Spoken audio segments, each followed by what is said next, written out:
First of all, I suppose, immediate thoughts after that? Yeah, we're disappointed. Obviously, Waterford started the game well. There was an edginess and nervousness about our team. Maybe the first home game, but certainly what we planned to work on and what we'd done a lot of work during the week, we just didn't carry it out. So that's disappointing. So I suppose Mark made a very good save early on, and they were dominating. But I suppose Matt Connor made a save of the first half, a great save from Kevin O'Connor. But it was a signal going in half time, one down, because it was a stroke at half time. But second half we did well, and we had a lot of possession, created a few chances, but scoring is a little difficult for us at the moment, and second goal was last kick of the game. So from that point of view, but I keep saying there's no easy games, and can't feel sorry for yourself, and lads have to work hard, and which they are doing, and we need to score a goal. That's where we're at the moment. Obviously their goal changes your half-time team talk. What was the message to the lads for the second half?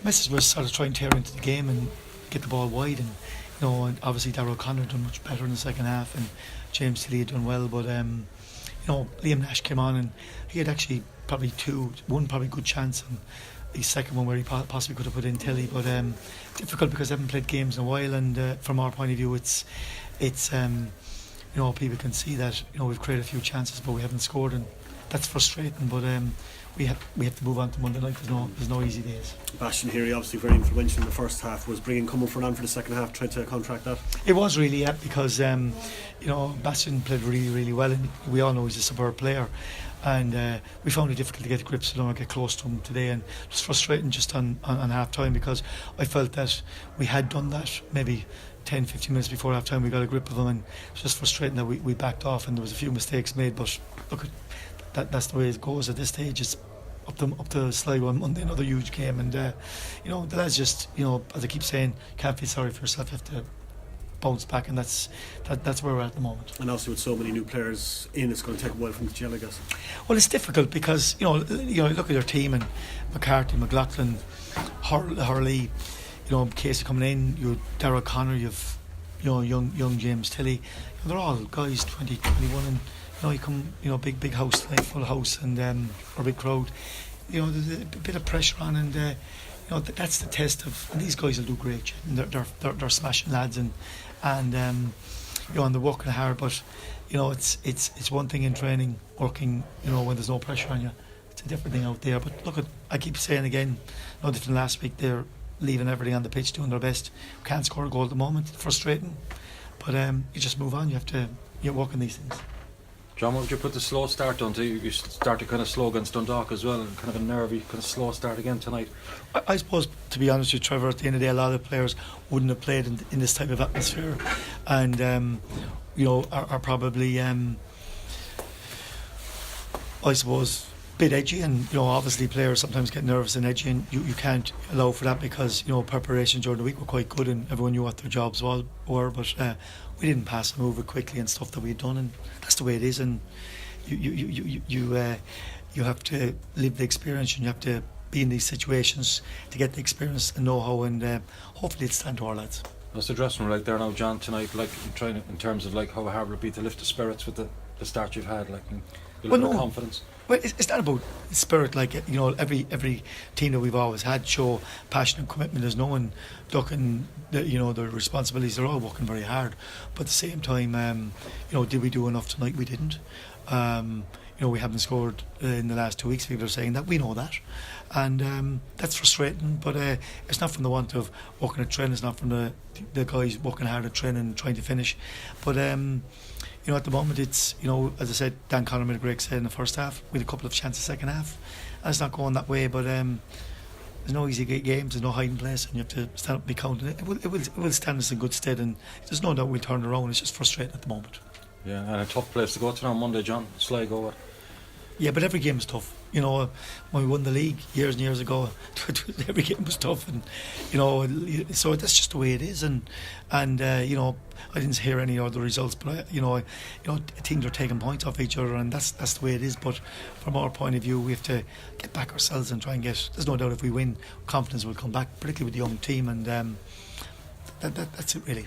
Is it good to have the game coming so quick, John, on the back of a couple of defeats, or would you prefer to have a bit of time to Well, I think there's work in progress, Liam. We have a lot of work to do, and we know that, and we're working very hard on the training ground. But at the same time, I keep saying you prefer to go week to week. Maybe before when you had a more experienced team, the next game as quick as you could get it. But when you have a young team like that, I think sometimes getting back into the training ground and doing 3 or 4 days with them is important. But we'll be in tomorrow, and we'll be in for Sunday, and we travel up. So, but look at the end of the day, it's disappointing. But I keep saying there's no hiding place, and these lads know that, and. Do you criticise them? No, you don't. I don't anyway, because they're working very hard and they're doing fine. But we haven't scored. We haven't scored tonight. And we're disappointed, and we didn't play as well as we should in the first half. And but look at it. We will get better. There's no doubt about that. Do you know will you have Garrod available for Monday? We'll assess them tomorrow. It's frustrating because Close at all. he was close, but he wasn't ready. And then with the game Monday, which was next Friday, I think definitely. So, it's frustrating because he's a huge player and an experienced player, and his injury has been a bit frustrating. There's no doubt about that. But if he's out, he's out. You just have to get on, and other players have come in, and they've done, and the lads have done fine. And but it's just it's annoying at the moment because. Nash probably needs more game time. He looks lively at training, but at the same time, he can come into a game like that very hard to get much time on the ball, and he had 1 or 2 chances, but he was under pressure.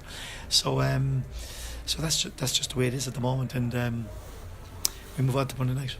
Alan Bennett, John, how serious is that? Yeah, he tightened up his hamstring, and it was. He felt it a little bit at him. So looking at the scenario with Alan's age, I'd say definitely he probably would miss Monday night. And is Shane Griffin injured as well? Shane got a knock at training. Again, one of those ones you take a risk with him at the game Monday. So I'd certainly hope he'll be back for certainly next Friday. I'm not sure about Monday yet. And when you have last 2 games like this and the President's Cup, and like you say, goals are hard to come by. How important is it for the team and not to panic, like not to snatch the chances, just to have faith that things will come good? Just to kind of keep doing. Yeah, well, I suppose that's probably belief in themselves and belief in the management keeping things going. A lot of the guys are young, they haven't been in this environment. James Tilley's never played in an environment like this last couple of weeks. Liam Nash hasn't. You know what I mean? Darragh O'Connor hasn't. Yeah. He's been playing in front of 100 people. But they're doing great. Dan Casey's come down here. Wow, he's realised it's. The coverage and whatever. Ron Hurley's one of our young lads coming through, and even sometimes they the players have come in. It's about the likes of Sean, came through last year really under the radar with a very experienced team. Now he has to stand up and be counted. Conor McCarthy, they're all regulars in the team at the moment. So it's a huge learning curve, and that's the difference when you have a team probably that are around the league year in year out, having that cuteness or knowing basically if you lose a game how to bounce back. So with young lads, they're great in their enthusiasm and enthusiastic, and we have to keep working them and keep encouraging them, and that's what we'll do. Do you know when you said earlier, John, you're absolutely confident you'll turn this around? This, given that there's a lot of young lads in, where's the confidence? Is it to do with the more experienced guys you have that they'll be able to turn this around, or is it the way they'll gel? I mean, what's your... Yeah, I think they know the team will gel because we can see it every day. There's no reason when we look at training this week and the way we worked and the shape of the team and the way they played, and the fact that we didn't carry it into tonight, that's nervousness and maybe a lack of confidence in front of the big crowd. But the lads will get that. That's you'll get that and you'll adjust, and we can see that talent in the team, and we've said that all along. But at the moment, do we lack a little bit of experience? We do, but it'll come. There's these are all good lads and they're great attitude, and they're all very disappointed, and we'll get them in tomorrow. We'll get them going again, and hopefully get up into Sligo on Monday, another difficult game, and hopefully we can score on Monday night. John, I know it's very early days in the season still, but across the board, do you think it's going to be like a very competitive division across the board, like teams taking points off each other every single week, Well, I said that I think you can see, could Waterford challenge for the title. You could, if they keep that team on the park, you'd imagine they could. Obviously, there's a number of other clubs, but for me, it's a scenario where the team that will be headed to Dundalk will win the league because they have the investment of players, and they have the core of all their team from last year. For us, it's a different challenge, but at the same time, do I think that we'll bounce back in? That we can be competitive? Of course, I do. Thank you, John. Thanks, John.